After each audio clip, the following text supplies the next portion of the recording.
พุทธศาสนิกชนท่านผู้ฟังทั้งหลาย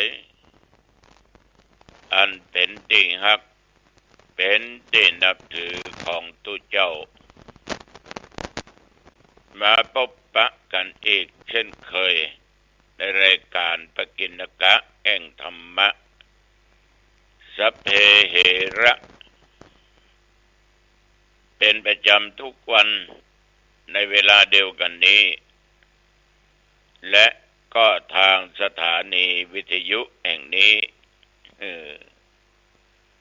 ทุกวันลุกได้ละเนิดตื่นเลยได้แล้วดูไก่ตุพอขันแล้วแต่ก่อนนี้เพิ่นฟังเสียงไก่ขันแล้วต่อมามีนาฬิกาปลุกก่อนนี้ไก่ขันแล้วก็แสดงว่าใกล้แจ้งละบ้านนั้นก็ไก่ขันบ้านนี้ก็ได้ยินเสียงไก่ใกล้จะแจ้งละแล้วก็ปากันลุกก็ประมาณมอกตีนฟ้าจะยกเนี่ยนะการลุกเนี่ยญาติโยม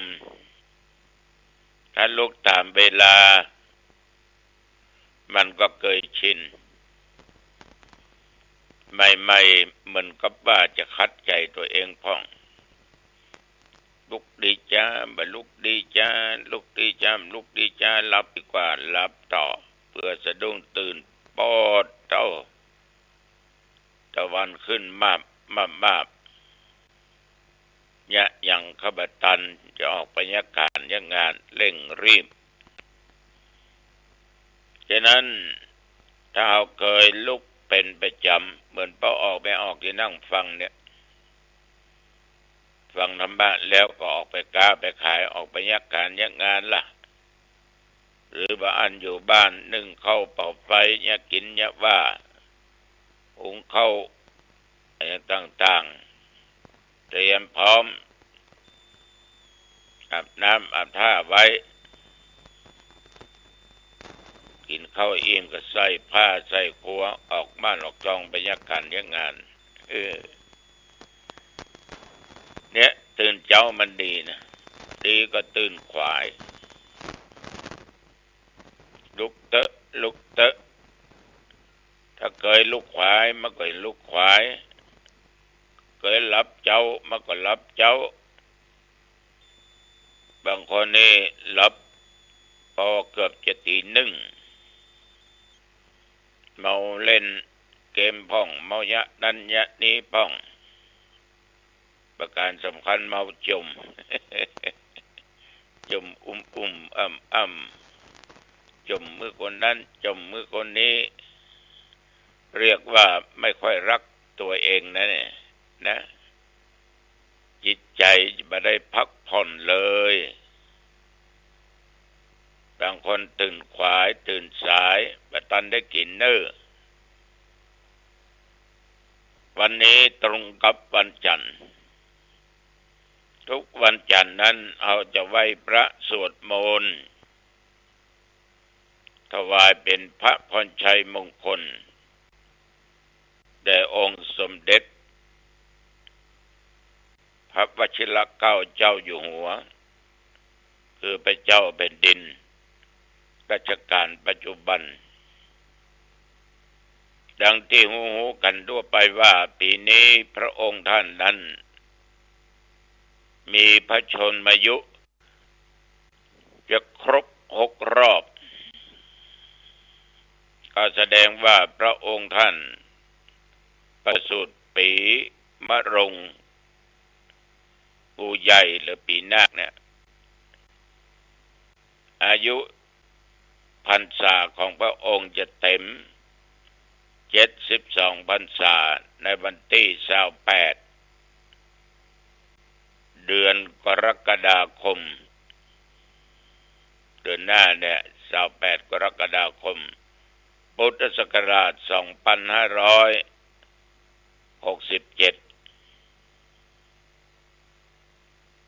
ขอตั้งจิตอธิษฐานขอพระองค์ท่าน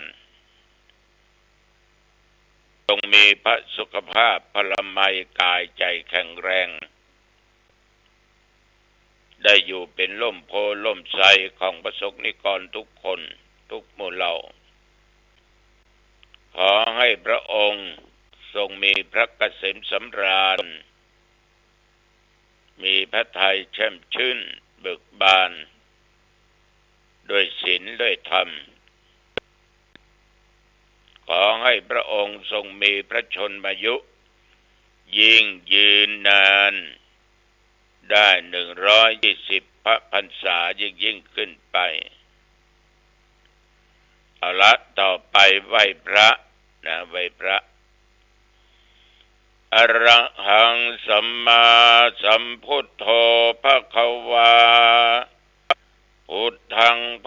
วันตังอภิวาเทมิสวากขาโตภควตาธัมโมธัมมังนัมสสามิสุปฏิปันโนภควโตสาวกสังโฆสังฆังนัมมามินะโมตัสสะภะคะวะโตอะระหะโตสัมมาสัมพุทธัสสะนะโมตัสสะภะคะวะโตอะระหะโตสัมมาสัมพุทธัสสะนะโมตัสสะภะคะวะโตอะระหะโตสัมมาสัมพุทธัสสะพุทธังสารนังคัจฉามิธัมมังสารนังคัจฉามิสังฆังสารนังคัจฉามิตุติยัมปิพุทธังสารนังคัจฉามิตุติยัมปิธัมมังสารนังคัจฉามิตุติยัมปิสังฆังสารนังคัจฉามิตติยัมปิพุทธังสารนังคัจฉามิตติยัมปิธัมมังสารนังคัจฉามิตติยัมปิสังฆังสารนังคัจฉามิอิติปิโสภะคะวะอะระหังสัมมาสัมพุทโธวิชชาจารณะสัมปันโนสุขโตโลกวิทูอนุตตโรปุริสธัมมสารถิสัทธาเทวมนุสสานังพุทโธภควาติสวากขาโตภควตาธัมโมสันติติโกอากาลิโกเอกิปัสสิโกโอปานายิโกปัจจัตตังเวทิตาโพวินโยหิติสุปฏิปันโนภควโตสาวกสังโฆอุชุปฏิปันโนภควโตสาวกสังโฆยายาปฏิปันโนภควโตสาวกสังโฆสามิจิปฏิปันโนภควโตสาวกสังโฆยะติทังจัตตาริปุริสยุคานิอัตตาปุริสปุคลาเอสะภะคะวะโตสาวกสังโฆอาหุนยโยปาหุนยโยทักขินยโยอัญชลิกะระนิโยอนุตตลังปุญญเขตังโลกัสสาติ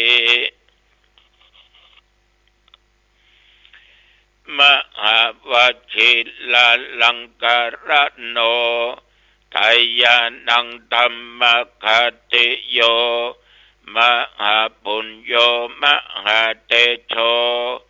ขันติเมตตาติธรรมิโกสัมพุทธมามะโกอัคโคอาสนัสสุปะธัมภโกทายารัตตัสสะอัฏฐายาการัญญานิปกุภเตภิกขุสาสนากิจเจสุสังคันหติวิเศษโตอุปัฏฐัมปติเตสัญญาติตกัตตยสิกขนังจิตเตนะสาธุการายะรัตเถสัจฉันทการิโนการเรติวุติภาวายะรัตถัสสะจะปัจฉายะจาเอเตจัตตาภลัญเยสังหิตกะระสุเจตสาตัตโตวาไทยิกาสพเพสมัคคสันติชีวิโนพิญโยเอตังปิยายันติภวันติทันหะภัตติกาสามัคคิยาจัสสพเพสังทายะเทโสวิโลจตินานาเทเสสุปัญญาโตนิพพโยนิรุปัตถโวเอธาเนโสมหาราชาทเวสัตตติสมายุโกอิทิเสมังคะเลกาเลเทมัสสะชยมังคะลังรัตนัตตยานุภาเวนะรัตนัตตยเตสัสสะปรเมนทะมหาราชาไทยานังนันติวัตโนจิลันชีวัตุทีขายโยวันนูเปโตสุเขติโตพัลลูเปโตจัสสะพัทธาปัปโปตุสัพพมังคลังสิลิละเชปติธาตุนิจังพัตตลานิปัสสตุสัพเพมะเอติกาเทวาอาภิปาเลนตุนังสัทธาจิรันติตตุโลกัสสมิงสัมมาสัมพุทธัสสะสนันติภวตุสัพพมังคลังรักขันตุสัพพเทวตาสัพพพุทธานุภาเวนะสัทธาโสติภวันตุเตภวตุสัพพมังคลังรักขันตุสัพพเทวตาสัพพธัมมานุภาเวนะสัทธาโสติภวันตุเตภวตุสัพพมังคลังรักขันตุสัพพเทวตาสัพพสังฆานุภาเวนะสัทธาโสติภวันตุเตโดยคำสัจจวาจานี้ขอถวายพระพรกรมอุตุได้บอกว่านับตั้งแต่เมื่อตะวันวามาจนถึงปัจจุบันบัดเดี๋ยวนี้บริเวณวัดหนองตองและใกล้เคียงทุกทิศใต้เหนือตกออกไม่มีรายงานว่าฝนตกแม้แต่เม็ดเดียวแต่อากาศร้อนมากลมก็อยู่ตามปกติปัจจุบันประเดี๋ยวนี้อุณ ณหภูมิ22 องศาพี่น้องศรัทธาญาติโยมบอกว่าอาตมะและท่านทั้งหลายตึงหญิงตึงชายตึงละเอ็กละอ่อนทุกเพศทุกวัยอาตมาและโยมทั้งหลายนี้ก็ท่องเที่ยวไปแล้วในชาตินั้นๆจะชาติไหนชาติใดพ้องเฮาก็บ่สามารถจะล่วงรู้บางชาติเฮาอาจจะเกิดเป็นสัตว์เดรัจฉานก็ได้เป็นหมูหมาเป็ดไก่เป็นงัวเป็นควายเป็นช้างเป็นม้าบางชาติอาจจะไปเกิดบนสวรรค์ชั้นฟ้าเป็นเทพบุตรเทวดาหรือบางชาติอาจจะตกอบายภูมิเปรตสุรกายสัตว์นรกสัตว์เดรัจฉานเขาก็เกิดมาหลายภพหลายชาติเพราะเหตุใดมันเป็นเช่นนี้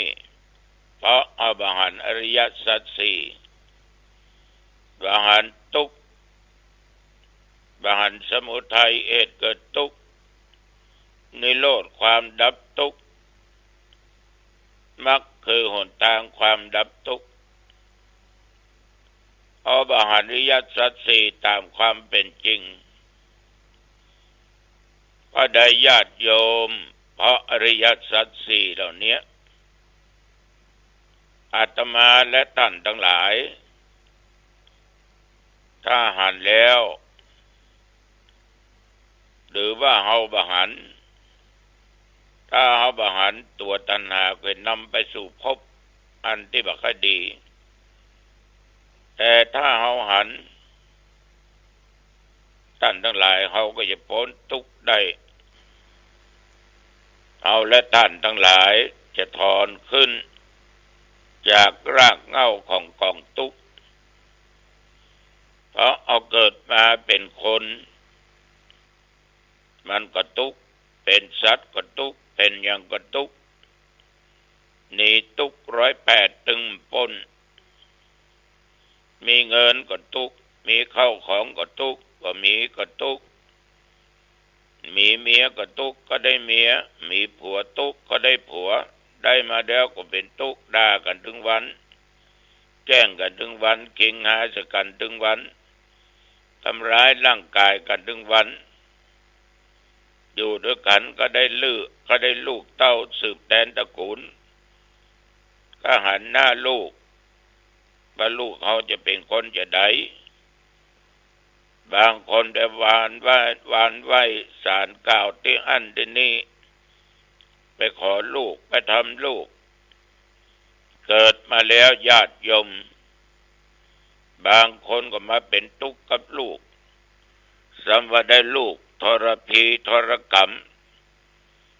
เป็นลูกอกตัญญูบ่รู้จักคุณบ่ตอบแทนคุณเป็นคนดื้อคนด้านบ้ายังก็ฟังสอนยังก็เอาเมาเหล้าไปลองต้องแต่งการก็มันเนี้ยคบกับคนอันธพาลเสพกยาบ้ายังก็เถียงเอาคนเฮาและท่านทั้งหลายเอาทุกคนนั่นน่ะเอามาได้ตัดขาดจากทุกข์เหล่านี้ไปได้เพราะเฮาอรหันต์อริยสัจสี่เกิดมาชาตินี้เป็นภพใหม่ชาติใหม่ทุกเจ้าหนองตองก็เกิดมาชาติใหม่โยมก็เกิดมาภพใหม่อาตมาและโยมทั้งหลายก็กำลังได้รับความทุกข์พุทธเจ้าว่าทุกข์สุขเกิดจากเหตุถ้าสร้างเหตุดีก็เป็นสุขถ้าสร้างเหตุบ่ดีก็เป็นทุกข์โยมลองดูข่าวอันกะประกันชีวิตไว้